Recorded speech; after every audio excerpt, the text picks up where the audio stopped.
Bonjour à tous, c'est Jean-Luc Haut sur sa chaîne YouTube. Aujourd'hui, nous allons parler de Kratos qui remporte le plus gros contrat de 1,5 milliard de dollars jamais signé par l'entreprise pour un banc d'essai hypersonique du DoD.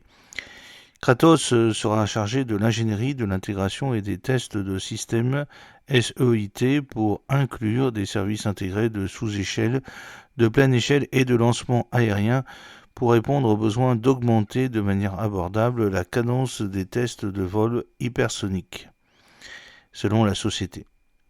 La société de technologie de défense Kratos a signé un accord d'une valeur maximale de 1,45 milliard de dollars avec le Pentagone pour aider à développer un banc d'essai à faible coût pour les technologies hypersoniques, a annoncé la société aujourd'hui.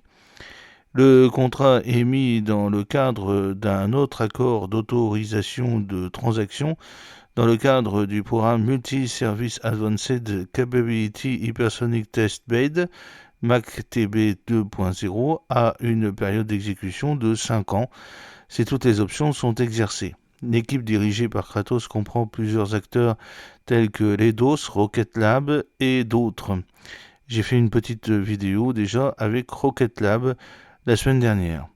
Kratos est honoré de recevoir le plus gros contrat de l'histoire de notre entreprise, ce qui témoigne de la valeur des employés et de l'équipe de Kratos qu'apporte notre entreprise à la sécurité nationale des États-Unis, a déclaré Eric Demarco, PDG de Kratos, dans le communiqué.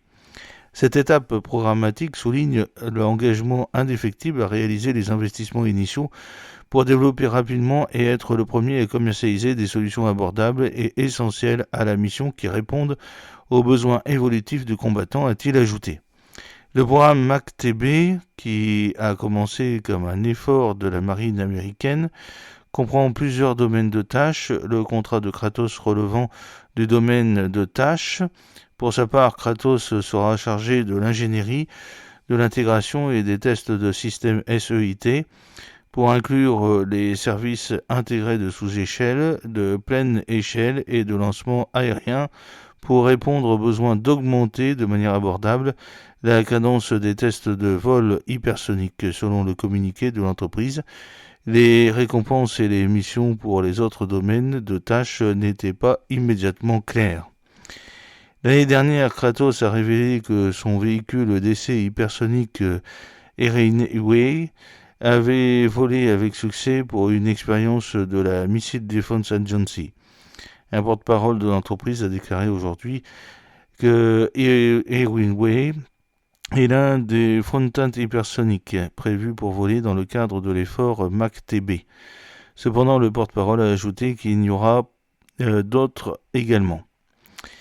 Les responsables s'inquiètent depuis longtemps du fait que les efforts hypersoniques sont entravés par une infrastructure de test limitée. Comme le nom du programme MACTB l'indique, l'effort vise à fournir à un large éventail d'utilisateurs du DoD une capacité de test hypersonique accrue.